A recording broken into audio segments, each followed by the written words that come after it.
ஸ்ரீ பெரியவா சரணம்.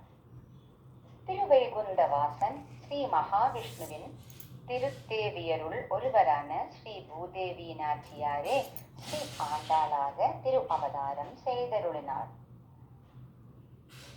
திருவல்லிபுத்தூரில் பெரியாழ்வார் என பின்னாளில் போற்றப்பட்ட ஸ்ரீ விஷ்ணு சித்தரின் நந்தவனத்தில் திருத்துழாய் செடியருகில் திருவாடிப்பூரத்தன்று செவ்வாய்க்கிழமை சதுர்தசி திதியும் கூடிய சுபதினத்தில் மண்ணுலகத்தோரை வாழ்விக்க அழகே உருவாகி ஸ்ரீ ஆண்டாள் நாச்சியார் அவதரித்து அருளினார்.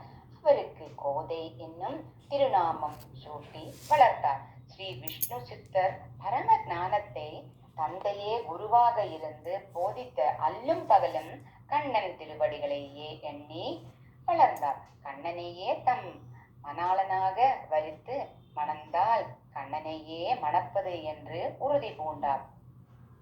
திருவாடி பூரத்து ஜெகத்துதித்தாள் வாழியே, திருப்பாவை முப்பதும் செப்பினாள் வாழியே, பெருஆழ்வார் பெற்றெடுத்த பெண் பிள்ளாய் வாழியே, பெரும் புத்தூர் மாமுனிக்கு பின்னானாள் வாழியே, 143 உரைத்தாள் வாழியே, உயரரங்கற்கே கண்ணி உகந்தளித்தாள் வாழியே, மறுவாரும் திருமல்லி வளநாடி வாழியே, வன்புதுவை நகர் கோதை மலர்பதங்கள் வாழியே, மலர்பதங்கள் வாழியே, மலர்பதங்கள் வாழியே, மலர்பதங்கள் வாழியே.